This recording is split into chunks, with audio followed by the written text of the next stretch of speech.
British and EU negotiators have reached a crunch point with just 72 hours to clinch a trade agreement, the European Parliament's Brexit chief has warned.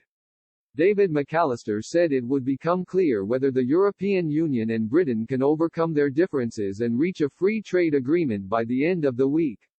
Speaking to Express.co.uk, the German MEP, who is a close ally of Angela Merkel, said he was prepared to let the negotiations go down to the wire if it produced a successful outcome. He insisted the EU Parliament was ready to be creative and pragmatic when it comes to rubber stamping a draft legal text for approval. Mr. McAllister, who is chair of the EU Parliament's Brexit Committee, told this website, "Both sides know what's at stake. At the beginning of next week, we will know if there's an agreement or not." Let's be clear, we've already reached crunch time. The next few days are going to be decisive. The German MEP, a member of the Chancellor's Christian Democratic Union, said the chances of a deal hinge on whether Boris Johnson and Ursula von der Leyen can translate principles into rules. EU and UK officials are currently at loggerheads over how to manage future common standards and ensure Britain's departure from the bloc's rulebook will not create an unfair advantage for the country's businesses. The Prime Minister this evening said he was unhappy Brussels had introduced new demands late in the negotiations to have the power punish the UK for not complying with future regulations.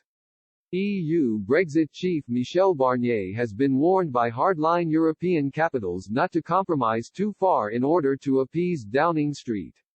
But Mr. McAllister suggested MEPs, who can technically vote down the agreement, were ready to give their negotiator room to be flexible in his hunt for a Brexit deal.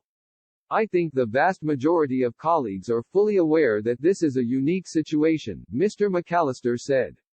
"We are speaking about one of the most important partnerships the European Union might have ever concluded, covering trade, security and many other areas with a big economic and social impact for the EU. A lot is at stake and we have always said we would prefer to have a deal. We want to put our future relations with the United Kingdom on a solid legal basis." The German MEP said a good agreement would contain compromises from the EU and UK, which both sides can accept. Depending on when, or if, there is a deal, the European Parliament is considering two possible sessions to vote to ratify the trade pact.